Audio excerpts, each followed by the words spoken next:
Salut tout le monde. Voilà, nous allons continuer la deuxième partie de notre formation. Alors, restez connectés, restez scotchés. Vous allez suivre la deuxième partie et puis vous allez maîtriser ce que nous sommes en train de faire. Voilà, dans la première partie, je vous avais montré comment choisir sa fondation. Semelle isolée, semelle filante ainsi que radier général. Alors, la première fondation qu'on a utilisée ici, c'était donc la semelle isolée. On a dimensionné une semelle isolée pour ces bâtiments R+12. On avait conclu à la fin que la semelle isolée n'était pas économique. Et la deuxième partie maintenant, nous allons étudier également la semelle filante afin de voir si la semelle filante tient par rapport à ces bâtiments. Si par contre que la semelle filante aussi n'est pas économique, c'est là où on pourra donc passer directement au radier général.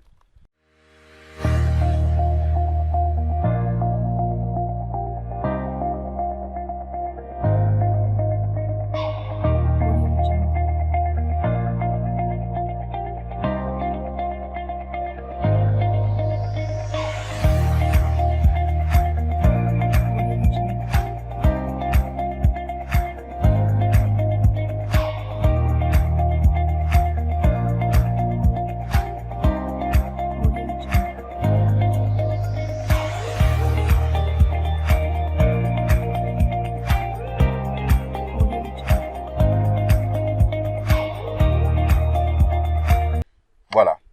Alors, déjà, ce que je vais faire ici, ok, la modélisation de la semelle filante est là, ok. Alors, si vous voulez voir comment prédimensionner une semelle filante, la modéliser aussi, telle qu'elle est représentée ici, c'est juste question donc d'aller jeter un coup d'œil sur notre chaîne YouTube, Jinkunga Tutoriel. Vous allez voir que j'ai eu à traiter un projet là, c'est un bâtiment, je crois, R+7, là où j'ai expliqué comment prédimensionner une semelle filante, la modéliser, enfin de la dimensionner. Voilà, ici c'est déjà donc modélisé. Nous allons passer directement au dimensionnement afin de vérifier si cette semaine, cette fois-ci, serait bien sûr économique. Alors, déjà, ce que je fais ici, c'est quoi? Après avoir vérifié donc l'effort normal, ok, c'est-à-dire les deux valeurs max et min, déjà, je vois que la semelle filante la plus sollicitée, c'est celle-ci. Ok, c'est cette semelle qui est donc la plus sollicitée. Voilà. Donc, je peux déjà sélectionner ça et puis je passe directement au dimensionnement. Carrément, je sais que c'est donc la troisième semelle. Ou carrément, je vais sélectionner d'abord les tout. Je viens, je prends sélection spéciale. La sélection spéciale ici, je vais sélectionner d'abord les tout là. Je viens, je prends panneau. À partir des panneaux, je clique sur attribut. Attendez, je prends panneau. Attendez, je vais voir d'abord comment je peux donc sélectionner tout ça. Bon, comme c'est pas trop, tout comme je peux sélectionner seulement à partir d'ici, hein, donc je prends CTRL, sélectionne le tout.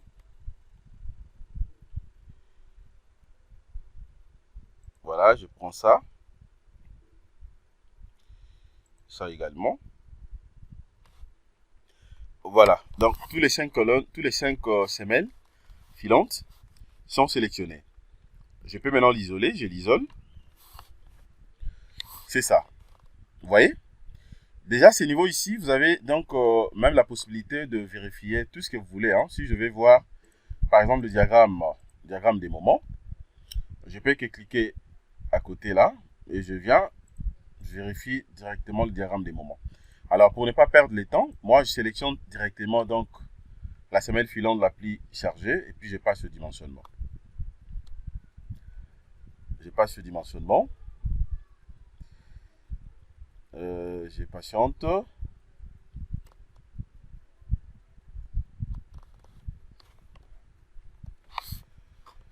Voilà, là je suis en train de patienter. Ok, je prends LILS.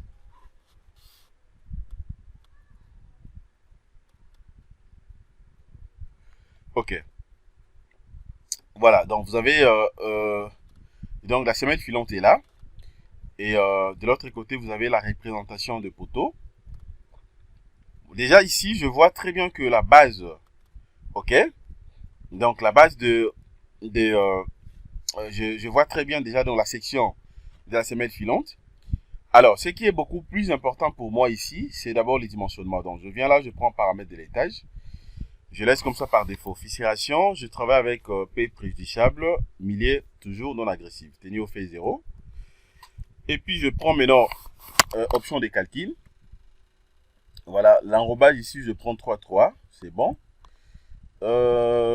Ici, je vais changer seulement le diamètre du granulat.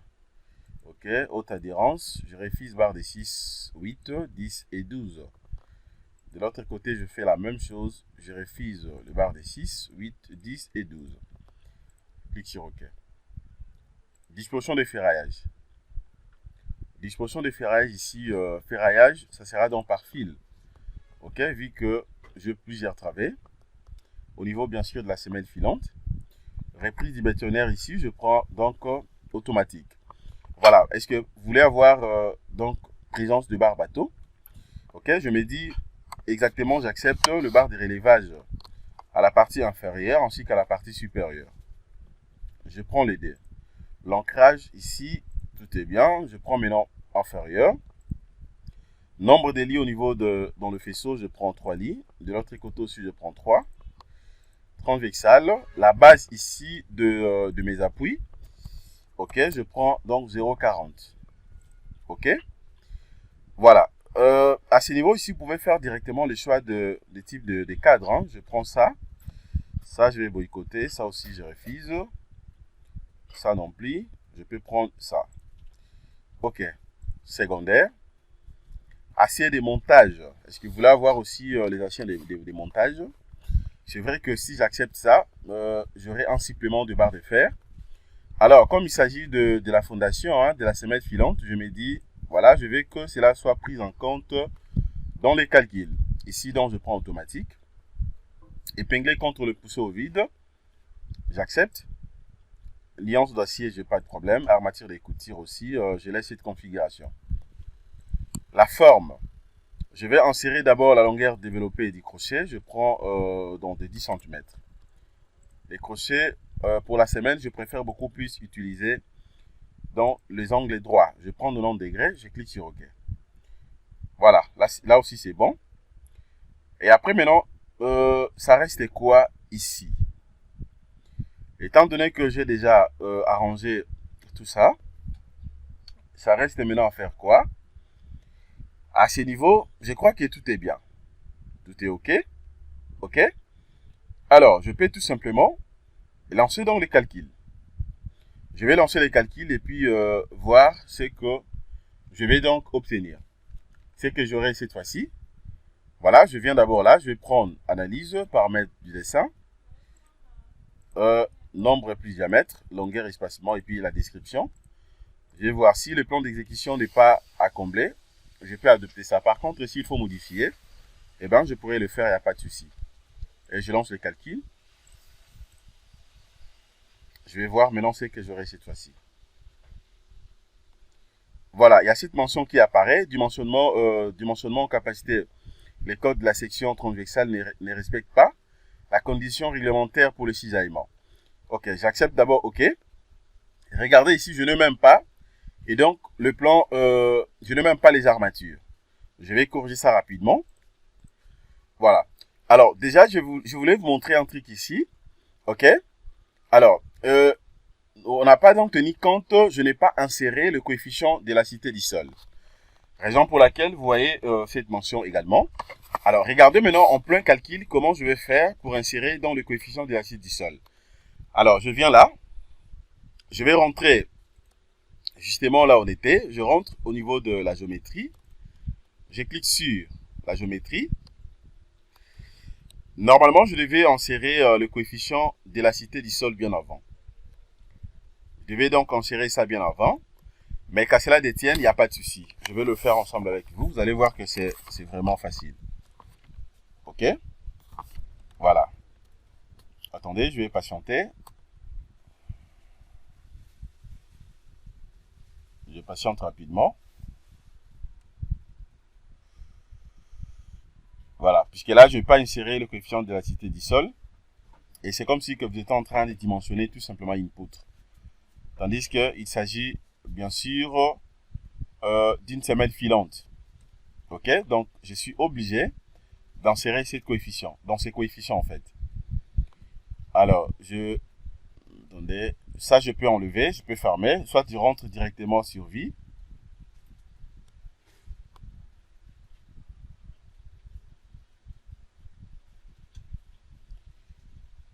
Attendez, je vais...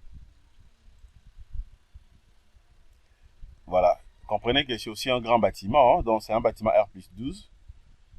Donc, il faudrait qu'on essaie un peu de corriger quelques trucs. Je vais patienter, ça prend un peu de temps.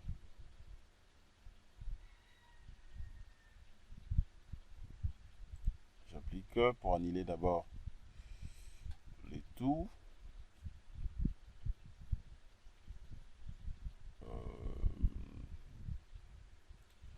Voilà, ça je ferme, je vais rentrer sur vie. La vie de départ.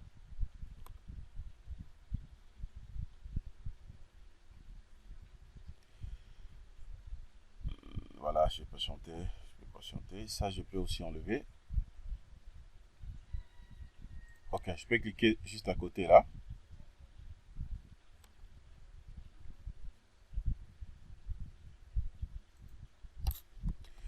Voilà, donc là c'est bien.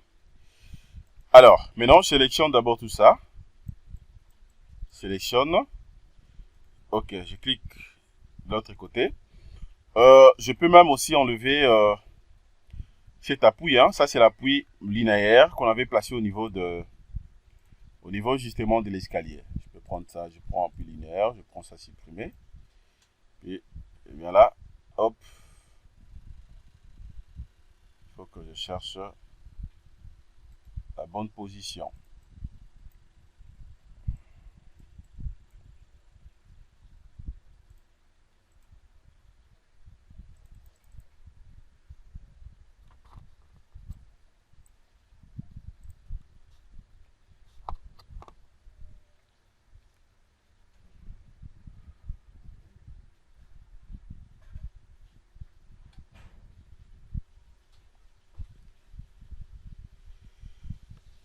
Voilà, là c'est bien. Alors, maintenant, je vais faire ça rapidement. Je vais le faire rapidement. Vous allez voir que ça va même pas traîner. Je viens là, je suis en Eli. Je suis donc en Eli. Là, je peux prendre.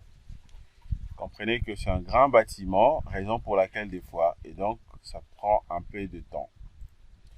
Ok, je clique. Il me reste quoi ici? Bon, je vais utiliser la sélection spéciale. Sélection spéciale, si je vais. Je vous avais montré comment utiliser les modèles de sélection. Hein. Vous pouvez utiliser la sélection spéciale aussi. Ou carrément, si je refuse, étant donné que je n'ai pas beaucoup d'éléments, je peux sélectionner ça même à partir d'ici. Sélectionne ça. Deuxième. Troisième. Quatrième. Et puis cinquième. Alors, comment maintenant je vais faire pour insérer les coefficients d'élasticité du sol? Je viens, je prends structure. Caractéristiques additionnelles. Je viens là, je prends sol élastique pour les barres. Je clique. Je clique là-dessus. Voilà. À ce niveau, je peux venir soit ici. Ok. Charge d'élasticité du sol, semelle filante. Bon, je peux double-cliquer ici, comme ça je vais modifier. Cette fois-ci, je vais insérer le coefficient de 20 000 kPa. Ok, c'est pas 32 000. De 20 000 kPa. C'est ce que je vais insérer ici. Je vous avais déjà montré comment calculer ça. Et puis j'ajoute. OK. Une fois ajouté, je peux fermer. Et j'applique. Voilà, cette opération peut modifier la base de données contenant les informations. J'accepte oui. Voilà. Là maintenant, vous allez voir que j'ai inséré déjà les coefficients d'élasticité du sol, mais ce n'est pas toujours visible. Maintenant, je vais d'abord me rassurer que cela est déjà inséré. Je viens là, je prends attribut. Je prends attribut ici, je peux prendre chargement. Je prends modèle, voilà, modèle. Je viens là, j'ai déjà coché, je peux tout simplement appliquer. Ok, dès que j'applique, voilà, c'est ça. Donc je viens d'insérer déjà les coefficients d'élasticité du sol. Ce que vous voyez comme des ressorts, j'ai déjà bien inséré. Ça, je peux fermer. De l'autre côté aussi, je peux enlever. Ça aussi, je peux fermer. Voilà, là, c'est bien. Ok. Avant maintenant de relancer, donc avant de redimensionner, je vais lancer les calculs. Je relance d'abord les calculs. Et puis, je vais patienter. Bien calculer. Là, maintenant, je reprends dans les dimensionnements. Je viens là, je vais sélectionner tout simplement la même semaine. Troisième semaine. Ok, c'est là où on avait trouvé donc l'effort max. Et puis, je passe au dimensionnement.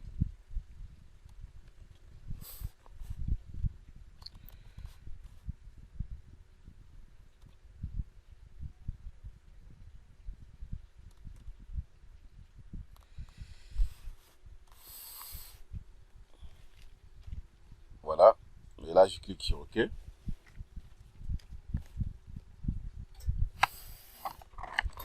Voilà. Déjà, regardez ici, vous allez comprendre que pour la première fois, quand on avait cliqué sur le dimensionnement, on n'avait pas les deux onglets que vous voyez ici. Onglet sol, il n'y en avait pas. Onglet option géotechnique aussi, il n'y en avait pas. Puisqu'on n'avait pas inséré le coefficient d'élasticité du sol. Ok, donc c'est comme si on était en train de dimensionner tout simplement input. Mais maintenant, c'est bon. Et puis ça, je peux fermer. Et de l'autre côté, vous avez maintenant, donc, voilà. Vous avez donc la semelle filante. Je reprends ici P préjudiciable, millier non agressive. C'est bon. Option de calcul. Option avancée ici. Bon, je n'ai pas des histoires à modifier. Tout est OK. Béton 25. Diamètre qui prédomine. Je prends 14. Haute adhérence 400. Je vais enlever 6, 8, 10 et 12. OK. Voilà. Pourquoi j'ai enlevé ça? Puisqu'il s'agit de la fondation. Et c'est un bâtiment R plus 12. Haute adhérence. Acier transversal, je prends 8 et 10. Additionnel, je vais faire la même chose. J'enlève 6, 8, 10 et 12. Et puis OK. Option disposition de ferraillage. Ça sera donc par fil. Réplique de bétonnière. Je prends, bon, je laisse ça automatique. OK. Relevage de barre inférieur, supérieur, je vais avoir ça. Ancrage, ici, je n'ai pas de problème. Inférieur, nombre de faisceaux, je prends 3. Là aussi, je prends 3. Transversal ici. Dans la base, ici, je prends 0,40. OK. Ça, je vais refuser. Je prends ça et ça. Voilà, secondaire ici, prise en compte, acier démontage, j'accepte, automatique. Contre poussée au vide. OK. Là, je mets tout simplement la longueur développée. Je prends 10 cm. 90. Langue de 90, 90. OK. Voilà. Et après, maintenant, je viens au niveau de sol élastique. Voilà, au niveau du sol, ici, je vais prendre donc le même couche que j'avais utilisé pour le cas de la semelle isolée. C'est-à-dire, première couche des sols, j'avais donc sable et grave lâche. Deuxième, sable et grave compact. Sable et grave compact. À une profondeur, c'était de 1,50 m. 1,50 m. Donc, toujours la même chose. OK. N1, N2. Niveau de nappe phréatique, il n'y en a pas. Position du sol. Position du sol ici, je peux prendre textuellement bon, je prends position du sol, bon, je considère 0, 0. Je clique sur OK. Je ferme. Option géotechnique. Ici, je prends toujours 50. Là aussi, je prends 50. Donc 1,50 m, 1,50 m. Ok. La contrainte ici, je prends la même contrainte de 0,4 mégapascal. Alors, la profondeur du fond du fouille ici, à ce qui me concerne, est de 3,50 m. Donc, je prends toujours 3,50 m. Attendez, je vais insérer ça rapidement. 3,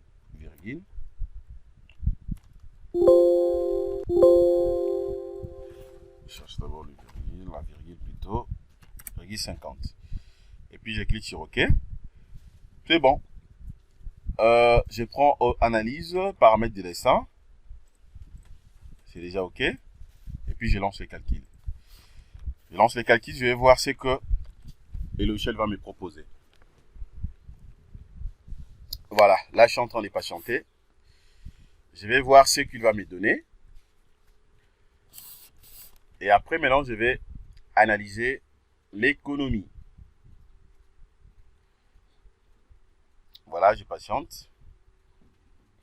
Donc, c'est ça la procédure, hein? C'est ça la procédure. Donc, prochainement, même si vous avez à calculer, voilà. Regardez déjà ce qu'il me donne ici. Dimensionnement, capacité portante, tout là, la flexion en élie ne satisfait pas pour la travée numéro 5. Voilà, bon, je clique sur OK. Et puis, je viens là. OK, je vais changer tout simplement la méthode de calcul. Je prends maintenant du laboratoire. Comme ça, il va calculer donc la contrainte calculée. Il va calculer la contrainte en fonction de différentes couches du sol que j'ai insérées. Je relance, je vais voir ce qu'il va me donner cette fois-ci.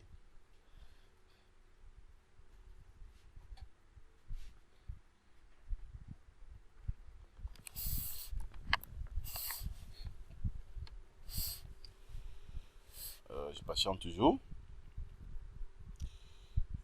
Je patiente toujours. Voilà. Attendez, je vais corriger un truc rapidement. Je prends 1,20. 1,20. Je diminue un tout petit peu les coefficients. OK. Et puis, je relance les calculs. Relance les calculs. OK. Maintenant, c'est bon. Regardez ce qu'il m'a proposé. Vous avez donc la semelle filante calculée avec tous les éléments nécessaires. Ok, donc je peux aller jusqu'à la fin. Regardez déjà ici, vous allez voir qu'il m'a donné, il m'a proposé, voire même le bar de relevage. Le bar de relevage, tout est là. Voilà. Alors, maintenant, ce qu'il faut faire également, c'est quoi? Nous allons procéder de la même façon. Là, je viens de calculer, j'ai le plan d'exécution. Mais il n'y a rien qui me rassure que la semelle filante serait économique. Ok? Alors, maintenant, nous allons voir si la semelle filante est économique. Regardez comment je vais faire.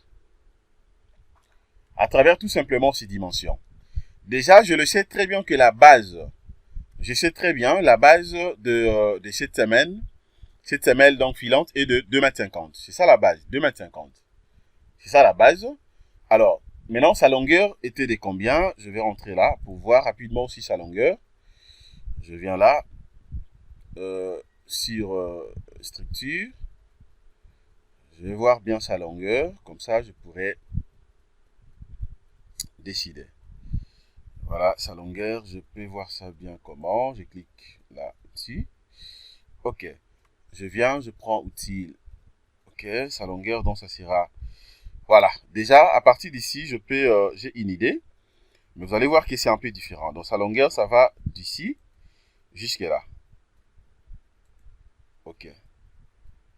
Je vais mettre ça bien. Parce que je ne suis pas complètement en plan.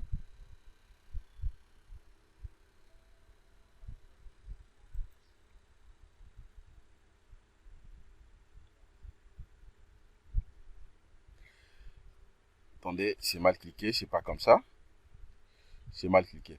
Alors, déjà, regardez ici. OK? Donc, vous allez voir, là, ça fait 5,5. Ça fait 5,5. C'est-à-dire que sa longueur, ça sera tout simplement le 15 que vous voyez ici. 15 moins 1. Donc, ça fait 14. OK? puisque d'ici jusqu'à là, ça fait 15. Là, j'avais décalé de 5, donc ça fait sa longueur est de 14 mètres. Sa longueur est de 14 mètres. Voilà. Alors, regardez ce que je vais faire ici. Maintenant, je vais d'abord calculer, donc, je vais calculer d'abord la surface d'une semelle isolée. Disons comment, d'une semelle filante. Donc, ça sera S. F, c'est-à-dire la surface d'une semelle filante. Ça sera tout simplement le 2.5 qui est dans sa base, 2,50 m, que je vais multiplier par 14 mètres. Je vais multiplier par 14 mètres. Je vais calculer ça ensemble avec vous. Nous allons donc voir si, cette fois-ci, cette semelle filante serait économique. Donc, j'aurai 2,50 multiplié par 14. Ça fait 35. Donc, ça fait 35. Attendez, je dois bien écrire. Hein. Oh là là. Parce qu'écrire avec ça, c'est pas facile. Je vais supprimer tout ça. Retenez seulement ce que je suis en train de dire. Voilà, donc ça fera 35 mètres. Ça fait 35 mètres carrés. OK? Ça, donc, c'est la surface d'une semelle filante. Alors, tandis que ici, vous allez voir que j'ai 5 semelles filantes. Donc, 1, 2, 3, 4 et puis 5. Et donc, c'est-à-dire que je dois prendre maintenant ça, je vais multiplier ça par 5. Je multiplie ça par 5 pour avoir donc la surface totale de mes semelles filantes. Et donc, j'aurai 35 multiplié par 5. Ça fait 175. Donc là, ça fait 175 mètres carrés. 175 mètres carrés. Voilà. Maintenant, la surface du bâtiment. La surface du bâtiment est de combien? On avait déjà calculé ça, je crois. Ok, la surface du bâtiment, on avait déjà calculé ça. Donc, on avait dit que c'était 19 fois 15. Regardez, donc c'est ça, 19 fois 15. Ok, on avait déjà calculé ça. Donc, je vais rentrer tout simplement là-dessus. Donc, c'est 19 fois 15. La surface du bâtiment, 19 fois 15. Ça fait donc 285 mètres carrés. Alors, pour voir maintenant les 50% de ça, il faut diviser ça par 2, tel qu'on avait fait ici. On avait trouvé, divisé par 2, ça nous a donné combien? On avait trouvé une valeur de 142. 142,50 ou 0,5 mètres carrés. Donc, c'est ça les 50% de la surface du bâtiment. Alors, or, nous le savons déjà très bien ici que, là, étant donné que nous avons bien vu les dimensions du bâtiment, ok, qui est donc de 285 mètres carrés divisé par 2, donc ça fait 142,5 mètres carrés. En comparant maintenant le 142,5 mètres carrés avec le 175 mètres carrés ici, alors, déjà, je constate déjà que la somme de mes semelles filantes, leur surface dépasse donc les 50% de la surface du bâtiment. Ce qui me conduit donc à conclure pour dire que la semelle filante aussi n'est pas économique. Avec ses dimensions donc de 2,50 m fois 14 mètres. Ok? N'est pas économique. Vous voyez? Alors maintenant, étant donné que nous avons vérifié, déjà on a conclu que la semelle isolée n'était pas économique, la semelle filante aussi n'est pas économique. Maintenant, nous allons analyser l'irradié général pour voir quel serait donc l'avantage d'irradier par rapport à mes deux semelles qu'on a donc étudiées, semelle filante et la semelle isolée. Ok? J'espère que vous avez très bien compris comment vérifier aussi si la semelle filante est économique. Voilà. Merci de votre disponibilité. Abonnez-vous massivement sur notre chaîne YouTube, likez ainsi que commentez. Passez une excellente journée. Au revoir.